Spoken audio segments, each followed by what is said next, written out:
प्रणाम प्रणाम। Anchor digital living and time scientist professor Ashwini Agarwal back again. आज है, अब पूर्व संध्या शुरू हो चुकी है। 15 अगस्त जो हमारा इंडिपेंडेंस डे भारत का मनाया जाता है, और उसकी पूर्व संध्या पर नॉर्मली मैं कोशिश करता हूँ एक संदेश देने की। तो अब की बार की जो 15 अगस्त शुरू हो रही है वो बहुत ही महत्वपूर्ण है। 2024 का जो वर्ष है वो माना जाता है धर्म की स्थापना का वर्ष। 2024 न्याय का वर्ष माना जाता है। कृष्ण इसके न्याय के जो न्याय चक्र चलाया था वो कृष्ण ने चलाया था। जो वासुदेव ने समाजवाद की नींव रखी थी, कृष्ण के पिता, और वो एक नगर सेठ के पुत्र थे। ये बात तो शायद सब जानते ही हैं। और सेठ ज़्यादातर विष्णु वंशज होते हैं, ये बात मेरे ख्याल से कुछ इसमें कोई वो शक नहीं है। तो उन्होंने समाजवाद बनाया था ये ध्यान में रख करके कि सभी लोग ईमानदार हैं। देखिए, समाजवाद का जो आधार था वो क्या था? ना तो मेरे को कोई नुकसान पहुंचाए और ना मैं ही किसी को नुकसान पहुंचाऊं। ये कंसेप्ट था, ये आधार था जो वासुदेव ने समाजवाद का रखा था। और यही कंसेप्ट अब मोदी जी अपनी टीम के साथ, भारत सरकार जिसको जो है आज की, वो रख रही है कि ना मुझे कोई नुकसान पहुंचाए और ना ही मैं किसी को नुकसान पहुंचाऊं। वो कहते हैं ना कि मोदी जी के बारे में कहा जाता है कि हमें छेड़ोगे तो हम छोड़ेंगे नहीं, हमें छेड़ो मत, हम कुछ नहीं कहेंगे, पर अगर हमें छेड़ेंगे तो हम छोड़ेंगे नहीं। तो समाजवाद का यही आधार था जो वासुदेव ने रखा कि ना हमें नुकसान पहुंचाओ ना हम किसी को नुकसान पहुंचाए। लेकिन मनुष्य प्रकृति एक ऐसी चीज है, और कलयुग में खासकर, वो द्वापर युग था जब वासुदेव ने जो रखा था वो द्वापर युग था, और अब कलयुग चल रहा है। तो द्वापर युग और कलयुग में फर्क समझना है तो आप इसी से समझ लो कि अब जो समाजवाद चल रहा है उसमें आप देख ही सकते हो कि क्या चल रहा है। राष्ट्रवाद मिसिंग है उसमें। और जो वासुदेव को राष्ट्रवाद की जरूरत पड़ी नहीं थी, क्योंकि वहां पर ना परिवारों का मामला था, परिवार के आपस में झगड़े थे, तो उससे कोई मतलब नहीं है। राष्ट्र को परिवार के झगड़े से मतलब नहीं है। हालांकि परिवार ही इकाई होता है समाज की।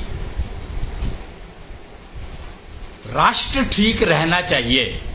वासुदेव ये मानकर चलते थे कि राष्ट्र ठीक है। और जो युद्ध हुआ था, महाभारत का युद्ध कहते हैं, उसमें कितने सारे लोग इन्वॉल्व थे। तकरीबन सारी पृथ्वी के जो लड़ने लायक लोग थे वो सारे के सारे इन्वॉल्व थे उसमें। तो अब देख रहे हैं कि अब आज जो सिचुएशन बन रही है तकरीबन वही बन रही है कि टेररिज्म के अगेंस्ट में वर्ल्ड खड़ा हो रहा है। अब दो पार्टीज रह गई हैं, एक टेररिज्म और एक टेररिज्म को निपटाने वाले, हटाने वाले, मारने वाले। ये दो ही फोर्सेस काम कर रही हैं अब। उस समय में पांडव और कौरव थे, और आज terrorism and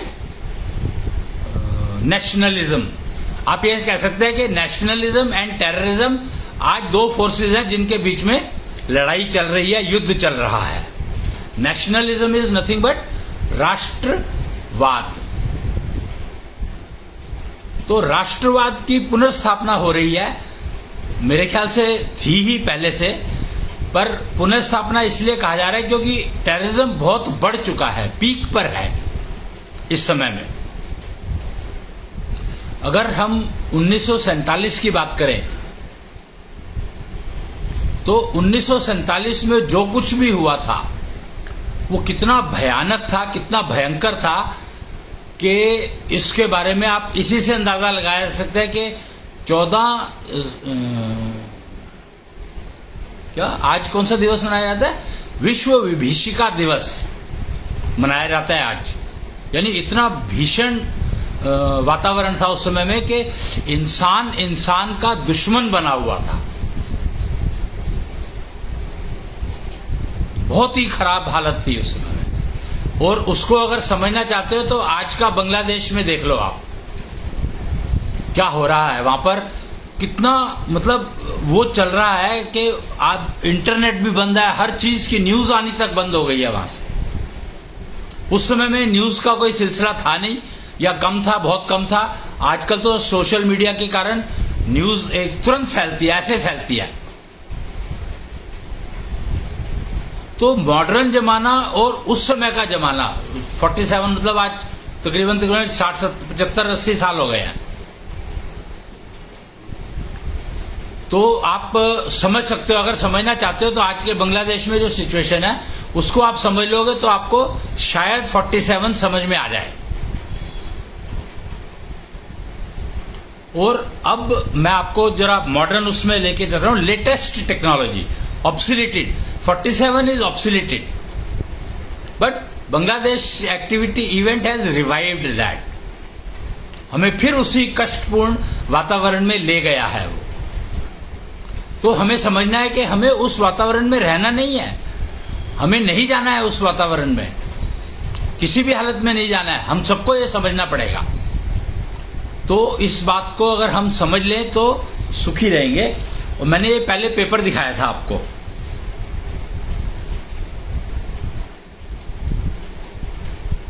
learn life's direction through alphabets. English आज की तारीख में सबसे पॉपुलर लैंग्वेज मानी जाती है और world over, I am talking about globe. अब मैं पूरी पृथ्वी की बात कर रहा हूं, मानव रेस। एक पृथ्वी, एक मानव जाति। तो आज से आप ये समझ लो कि एक पृथ्वी, एक मानव जाति, एक टीम की तरह से काम करना शुरू करना चाहिए। तो उसके लिए जीवन की दिशा को समझना होगा। अभी मैं कहीं पढ़ रहा था कि दशा ठीक करनी है तो आपको दिशा पहले समझ करके फिर मेहनत करनी पड़ेगी। अभी क्या चल रहा है, मेहनत कर रहे हैं लोग। ये जो इतना टेररिज्म बढ़ा हर एरिया में, हर पूरे वर्ल्ड में इस समय में टेररिज्म का बोलबाला है और नेशनलिज्म का बोलबाला अब बढ़ने लगा है। मैं यही कहूंगा कि अब बढ़ने लगा है नेशनलिज्म का जमाना। तो let us overrule the terrorism and adopt nationalism. राष्ट्रवाद को अपनाएं। तो जीवन की दिशा आज से ही अगर हम ये प्रण ले लेते हैं, आज पूर्व संध्या है 15 अगस्त की। 15 तारीख बहुत महत्वपूर्ण होती है। 15 नंबर जो है वो अपने आप में एक बहुत पावरफुल नंबर है। 15 जुलाई 2006 को ये एक सिस्टम आया था, समय चक्र। बीच में दिखाई दे रहा होगा आपको, ये चक्र एक दिखाई दे रहा होगा, आप देख सकते हैं। तो ये समय चक्र 2006 15 जुलाई 2006 को ही पब्लिक के यूज के लिए डेडिकेट किया गया था किसान धाम से। और 30 मार्च 2006 से क्या शुरू हुआ था, दक्षिण्या संवत। तो हमें यहां पर अब समझने की जरूरत है दक्ष को। प्रजापति दक्ष पहले पृथ्वी के राजा, पृथ्वी के पहले राजा थे दक्ष। पता नहीं आपको इस बात का मालूम ज्ञान है कि नहीं है। दक्ष पहले राजा थे पृथ्वी के, और अब उनको समझने की जरूरत है, क्योंकि पूरी पृथ्वी के राजा थे तो राष्ट्रवाद ही चलता था, क्योंकि और कोई राष्ट्र था नहीं, और कोई नेशन था ही नहीं। एक ही वो था और एक ही वो थे उसके केयरटेकर। दक्ष कौन? पार्वती के पिता। शंकर पार्वती आपने सुना ही होगा, शंकर के फादर इन लॉ। अगर आप मैं आज अंग्रेजी की बात करूं तो शंकर जी के फादर इन लॉ, पार्वती के पिता और गणेश और कार्तिकेय के नाना जी, maternal grandfather. You know the importance of maternal grandfather, यानी नाना जी की पोजीशन कितनी इंपॉर्टेंट है बच्चों के जीवन में, ये बात आप इसी से समझ सकते हो कि गणेश और कार्तिकेय के नाना जी थे वो, और उनसे जो कुछ भी उनका जीवन को अगर समझें तो उनसे जो कुछ भी गलतियां हुई वो गलतियां ना हो, या वो गलतियों के क्या परिणाम थे, ये इमीडिएट नेक्स्ट जनरेशन को समझ में नहीं आता है, पर उससे नेक्स्ट जनरेशन को बहुत अच्छे से समझ में आता है। आज भी आप देख लो तो आपके जो ग्रैंड चिल्ड्रन हैं वो आपके चिल्ड्रन से ज्यादा समझदार होंगे, पक्की बात है ये। लेकिन समस्या क्या है कि हम अपने एक्सपीरियंस के कारण, जो कि ऑब्सोल्यूटेड एक्सपीरियंस है, उसको हम एम्फेसाइज करते हैं अपने बच्चों को सिखाने की। वो ग्रैंड पेरेंट्स कहते हैं कि नहीं तुम ये गलत सिखा रहे हो, तो हमारे बच्चों ने हमें छोड़ दिया कि उनको लगा कि हमारे बच्चों, उनके बच्चों को उनके ग्रैंड पेरेंट्स गलत दिशा ना दिखा दें। और उसका रिजल्ट क्या हुआ, नतीजा क्या हुआ, टीनेजर कम्युनिटी में सुसाइडल टेंडेंसी बढ़ने लगी। 2000 के बाद की बात कर रहा हूं मैं, 2000 से बाद से आप देखो तो the most biggest largest problem of the world today is suicidal tendency increasing in teenagers। तो उसका एकमात्र कारण यह है कि ग्रैंड पेरेंट से ग्रैंड चिल्ड्रन का जो कनेक्शन है वो बनने नहीं दे रहे, और आपके ही बच्चे आपके ग्रैंड चिल्ड्रन से आपका कनेक्शन नहीं बनने दे रहे। They are biggest hindrance in that connectivity. तो आप समझ लो कि, और आपके पास टाइम नहीं है इतना कि आप अपने बच्चों को देख सकें, तो आप क्या करते हैं, आप उनको एक, वो कहते हैं ना उसको क्या कहते हैं, वो एक नाम है पर मिडवाइफ, कोई आया रख दी, केयर टेकर। और फिर कहते हो कि हमारा बच्चा इतना ऐसे कैसे, क्या सीख गया वो। अरे आपने जिसको मिडवाइफ रखा है या आया रखा है, क्या आपने उसकी क्वालिफिकेशन चेक की, अपने से कंपेयर करो। अगर आप अगर अपने बच्चे को नहीं पाल पा रहे हो तो वो बेचारी कैसे पालेगी। सोचकर देखो, समझकर देखो। और in any case grand children और ग्रैंड पेरेंट्स के कनेक्शन की बात हो रही है, इंपॉर्टेंट तो वो है कि लाइफ डायरेक्शन अगर समझनी है तो ग्रैंड पेरेंट्स, एक ना आज से कोई 10 साल पहले की बात है, या 10 साल से हो ही गए होंगे, 10-12 साल, एक शमशान घाट में एक प्रोग्राम था, कालका जी दिल्ली की शमशान घाट में एक प्रोग्राम था, और उसमें मेरा जाना हुआ, मेरा एक लेक्चर था वहां पर। बताओ, शमशान घाट में एक प्रोग्राम था जिसमें 2000 लोग इकट्ठे हुए थे। क्यों? क्योंकि उस दिन गंगा जल की कनेक्शन हुआ था उस शमशान घाट में, के शव आते हैं तो उनको गंगा स्नान करा दिया जाए, गंगा जल से स्नान करा दिया जाए। वो कनेक्शन किया गया था उस दिन, इनॉग्रेशन था उस सिस्टम का। बताओ, शमशान घाट में इनॉग्रेशन था। तो लोगों ने कहा कि पहली बार ऐसा हुआ है कि हम बिना डेड बॉडी के एक शमशान घाट में आए हैं, और इतने सारे लोग बिना डेड बॉडी के शमशान घाट में। और वहां पर मैंने कह दिया कि मैं किसी को मरने नहीं दूंगा। शमशान घाट में बैठकर मरने नहीं दूंगा की बात हो रही है। कैसा अजीब सा दिन है आज का। और वो था इसलिए कि उसके साथ ये कहा गया था कि मैं आपको मरने नहीं दूंगा जब तक आप अपना एक्सपीरियंस अपने ग्रैंड चिल्ड्रन को ट्रांसफर ना कर दें। ये साथ में स्टेटमेंट थी उसके। तो कंप्लीट स्टेटमेंट क्या हुआ, मैं आपको तब तक मरने नहीं दूंगा जब तक आप अपना एक्सपीरियंस अच्छा है या खराब, डजंट मैटर, अपने ग्रैंड चिल्ड्रन को ट्रांसफर ना कर दें। और इसके पलट में जवाब आया सामने से कि सर बच्चे हमारी सुनते नहीं है। तो मैंने कहा सोचो, अब तो तुम मर नहीं सकते,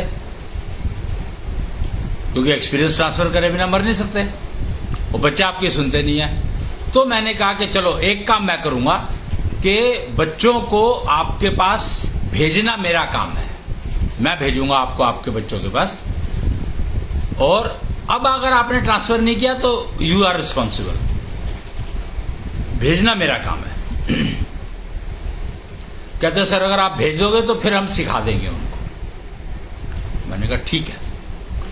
फिर मैंने बच्चों को कहा, फिर मैं टीनेजर और उन कम्युनिटी को एड्रेस करना शुरू किया। मैंने कहा आप, और ग्रैंड पेरेंट्स को ये कह दिया था कि मैं आपको एक विधि बता रहा हूं, निष्ठा योग विधि, उस विधि से आपको प्रैक्टिस करनी है, क्योंकि जब तक आप बीमार हो जब तक आप बच्चे आपके पास नहीं भेजूंगा मैं, क्योंकि आपका इन्फेक्शन उनको ट्रांसफर हो जाएगा।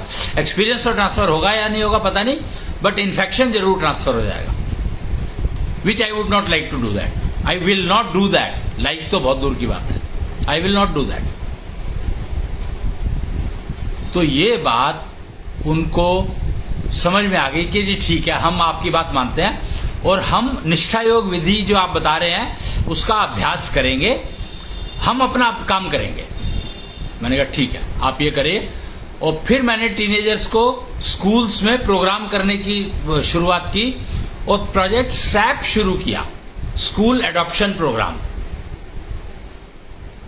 और उसमें कुछ स्कूल्स में मैंने प्रोग्राम कराए, निष्ठा योग विधि सिखाई उन बच्चों को, और उन बच्चों के दिमाग खुलने लगे, उनको समझ आने लगा कि क्या सीखना है, किससे सीखना है। और ये उनको अच्छे से पता लग गया कि पेरेंट्स के पास समय नहीं है, क्योंकि हमारे स्कूल की फीस इतनी हाई है कि उस फीस को जमा कराने के लिए पेरेंट्स को काम करना ही पड़ेगा, और काम करेंगे तो हमारे स्कूल की फीस होगी जमा, हमें खाने को अच्छा मिलेगा, हमारी केयर अच्छी होगी, तो वो हमें अपना कैसे सिखाएंगे, कैसे, तो हम किसके पास जाएं। तो मैंने कहा देखो बता तो मैं सकता हूं किसके पास जाओ, पर तुम्हें अपने आप समझ आना चाहिए कि किसके पास जाओ। तो उसका रूल मैंने ये बताया कि आप देखो कि आपके आसपास कौन बीमार कम है या नहीं है, या उसको ऐसी बीमारी नहीं है कि जो ट्रांसफर हो जाए, इन्फेक्शन टाइप की बीमारी नहीं है, कंटेजियस बीमारी नहीं है, कोरोना टाइप की बीमारी नहीं है, अस्थमा टाइप की बीमारी नहीं है, वायरल टाइप की बीमारी नहीं है जो ट्रांसफर होती है। झूठा नहीं खाना है किसी का, क्योंकि झूठा खाने से बीमारी ट्रांसफर होगी, तो ये केयर करनी है। तो अब तुम पहचान लो कि ऐसा कौन है, उसके पास चले जाओ सीखने के लिए। तो उनको समझ में आया। मैंने ये नहीं कहा कि इसके पास जाओ, मैंने सिर्फ ये कहा कि ये पहचान है, अब तुमको जहां ये पहचान मिले चले जाओ।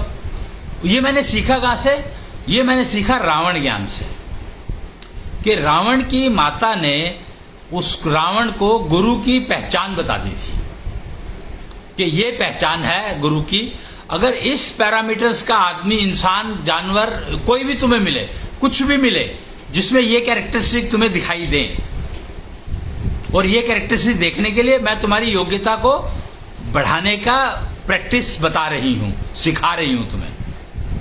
तो उसने वो सिखाई, प्रैक्टिस सिखाई, योग, उसको हवन और यज्ञ वग करना सिखा दिया सब कुछ, और उसको पहचान बता दी, और उसको जंगल में छोड़ दिया।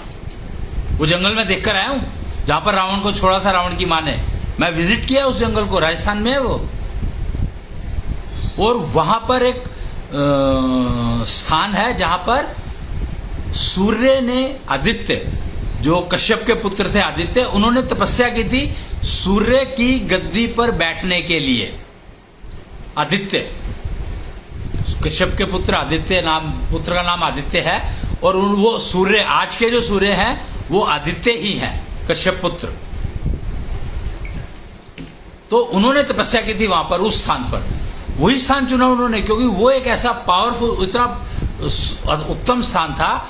वहां पर ही रावण को छोड़ा गया था उसकी मां के द्वारा, और गुरु की पहचान बता करके, क्योंकि उसकी मां जानती थी कि उसको अगर गुरु मिलेंगे तो इसी इलाके में मिलेंगे, नहीं तो नहीं मिलने वाले। तो उसी से मैंने समझा ये, और उसको फिर मैं अब बांट रहा था, जो मैंने टीनेजर्स को सिखाया, बताना शुरू किया।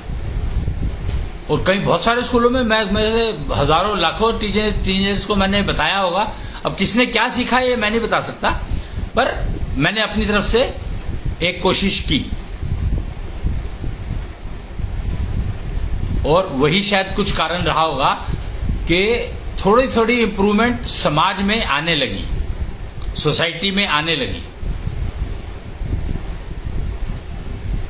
और ये निश्चल टेम्पल, एक नई मंदिरों की सीरीज शुरू हुई, हरिद्वार से शुरू हुई थी। शिव घाट हरिद्वार पर पहला निश्चल टेम्पल लगा था, वहां से शुरुआत हुई थी।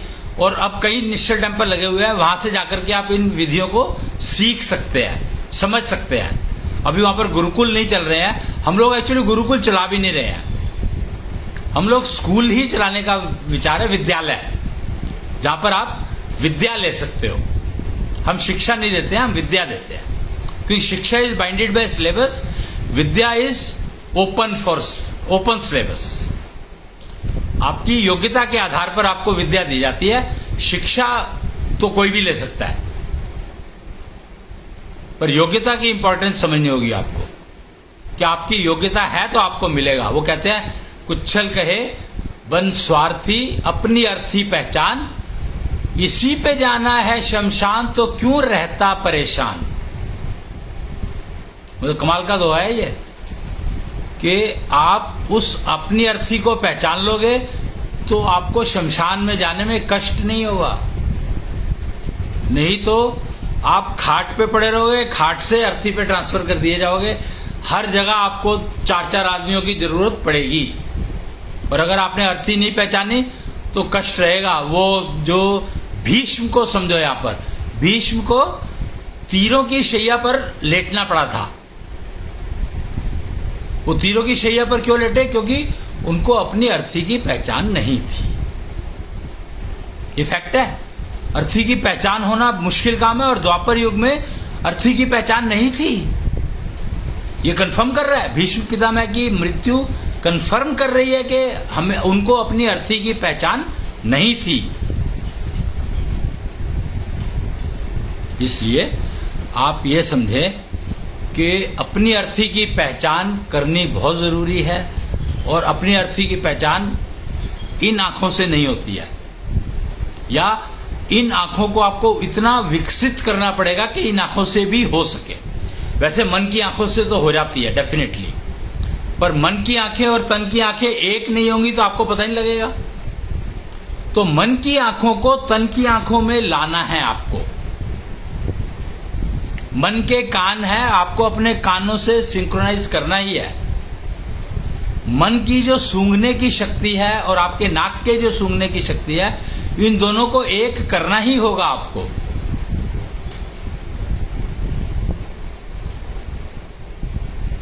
तभी आप अपनी अर्थी को पहचान पाएंगे। अगर आप बिना मन की आंखों को तन की आंखों से जोड़े अर्थी को देखने चले गए तो आपको कुछ मिलने वाला नहीं है, कुछ भी नहीं मिलने वाला। और अगर आपकी मन की आंखें तन की आंखें जुड़ गई, मन की कान तन के कान जुड़ गए, मन की सांस, मन की सुगंध तन की सुगंध से जुड़ गई, मन का स्वाद तन के स्वाद से जुड़ गया, तो फिर आपकी जिंदगी देखो कितनी बढ़िया चलती है। बस यही डायरेक्शन दिखाने के लिए ये अल्फाबेट का चार्ट बना है, ABC का, life direction through alphabet. English के लेटर्स कमाल के हैं। कहा जाता है, यहां लिखा हुआ है, अक्षर, अक्षर जो कभी क्षय नहीं होता, यानी अक्षर कभी नष्ट नहीं होता। अल्फाबेट मतलब अक्षर, अक्षर ज्ञान, वो कभी खत्म नहीं होता। और शब्द ब्रह्म है, अहम ब्रह्मास्मि, तो मैं वो शब्द क्रिएट करूंगा, वो शब्द बनाऊंगा जो मुझे ब्रह्म बना दें। भ्रम में नहीं रहना है, ब्रह्म बनना है। भ्रम और ब्रह्म दो शब्द हैं, बहुत जरूरी समझने हैं आपको। अभी तक जो चल रहा था वो भ्रम चल रहा था, कंफ्यूजन। भ्रम मतलब कंफ्यूजन।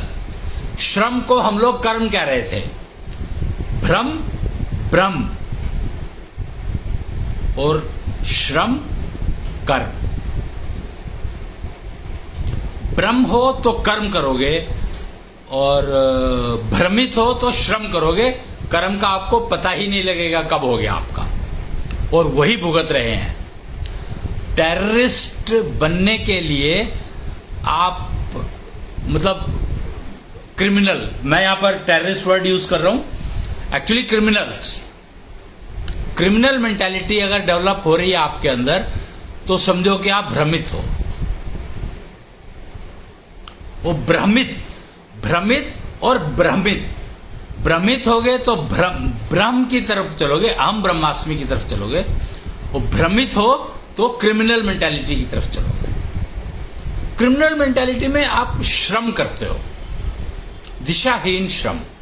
अब दो शब्द और आ गए, दिशा और दशा। दशा श्रम के ऊपर निर्धारित है और दिशा कर्म के ऊपर निर्धारित है। अगर आपने ठीक दिशा चुन ली तो आप अहम ब्रह्मास्मि प्राप्त कर सकते हो, और अगर आपने दिशा को चुना ही नहीं तो फिर आप भ्रमित रहोगे और कंफ्यूजन हमेशा रहेगा कि मैं जो कर रहा हूं ठीक कर रहा हूं या गलत कर रहा हूं।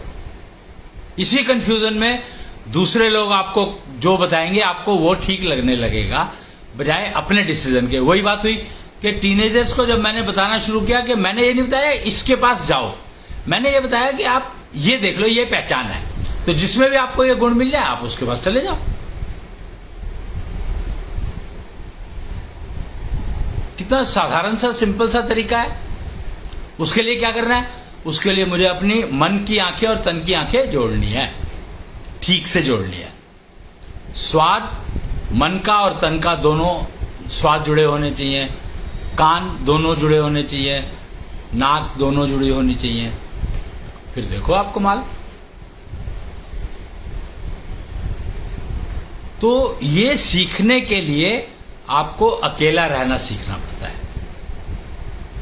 अकेला रहने का मतलब क्या? अकेला कोई रह सकता है क्या? अकेला कोई नहीं रह सकता। क्यों?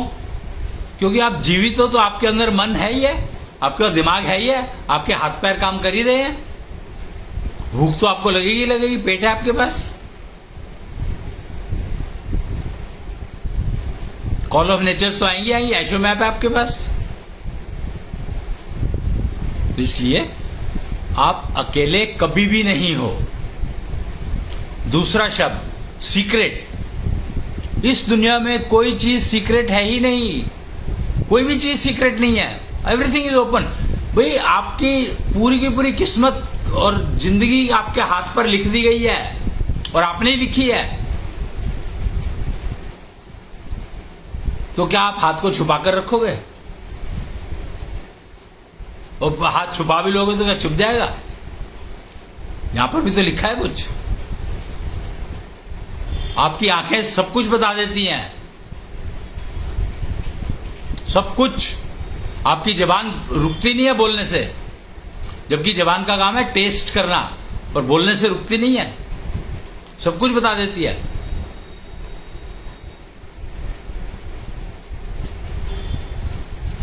तो इसमें जो अल्फाबेट चार्ट है उसमें ये दिखाया गया है।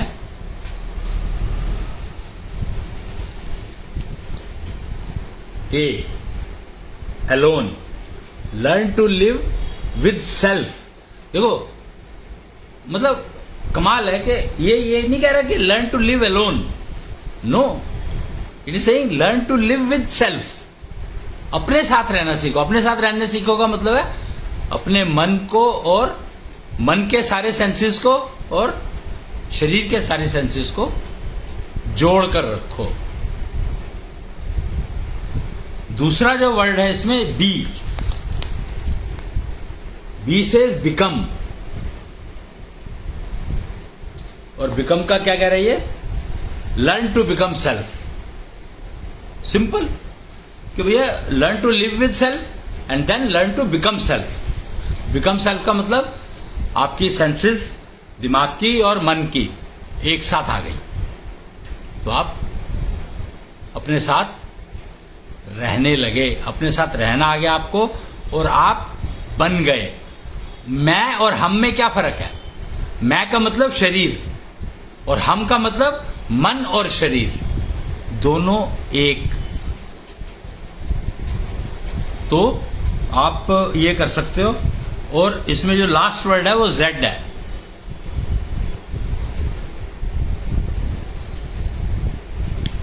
जेड मतलब लर्न टू लिव इन जू called universe. You are one entity and जू means universe. So you have to live with others. परिवार तभी बनेगा, समाज तभी बनेगा, राष्ट्र तभी बनेगा, पृथ्वी तभी बनेगी। Entire human race one caste, मानव जाति।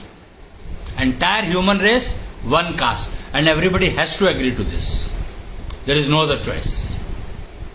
If we really want peace on planet earth. तो आज के लिए इतना ही। पूर्व संध्या पर 15 अगस्त भारत का स्वतंत्रता दिवस, उसकी पूर्व संध्या पर learn to life direction, learn to live with direction. दिशाहीन जीवन बिताने का कोई फायदा नहीं है, कोई लाभ नहीं है। दिशाहीन जीवन इवन जानवर भी नहीं बिताते हैं। पता है आपको कि इवन जानवर, पशु, पक्षी, कोई भी दिशाहीन जीवन नहीं बिताता है। तो इंसान क्यों? और इंसान दिशाहीन हो जाता है, तो उसका एकमात्र कारण है कि सर्वश्रेष्ठ एंटिटी इंसान को कहा गया है। तो उसको फ्री विल नाम का एक कंपोनेंट दिया गया है जो बाकी किसी योनि में नहीं मिलता है। आम के पेड़ की मर्जी नहीं है कि वो आम ना दे, उसको देने ही पड़ेंगे, कोई चॉइस नहीं है उसके पास। लेकिन मनुष्य उस आम के पेड़ से नीम का पेड़ निकाल लेता है फ्री विल का यूज करके। तो आम को भी खराब किया और नीम को भी खराब किया, पर निकाल लेता है। क्या करें, फ्री विल है उसके पास। तो अपनी फ्री विल का अगर आप ठीक उपयोग करना जानते हैं, दिशा का मतलब यह है कि आप अपनी फ्री विल को ठीक दिशा में उपयोग करना सीख लें। बस इतना ही है फ्री विल का मतलब। और वो आएगा आपका तभी आएगा कि जब आप इनवर्ड, कहते हैं ना इनवर्ड देखो, अपने को देखो। तो अपने को देखोगा मतलब तभी देख सकते हो जब आपकी मन की आंख और तन की आंख एक हो जाएंगी, सिंक्रोनाइज हो जाएंगी। सिंक्रोनाइज नहीं हो जाएंगी, एक ही हो जाएंगी बल्कि। तो ये हो जाएगा। तो आज के लिए इतना ही। और वो एक छोटा सा वो रहता है, अहम सत्यम जगत सत्यम, और अहम शवम शिवम, पंच तत्व सत्यम, पंचारक सत्यम, योग व योगा सत्यम, दोनों सत्य है। कृष्णांश ही आत्मा सत्यम, सत्यम शिवम शवम। तो इसके साथ ही मैं आज का प्रोग्राम यहीं पर करता हूँ। भारत माता की जय। जय कृष्णांश, जय जय कृष्णांश। ये कैसे होगा?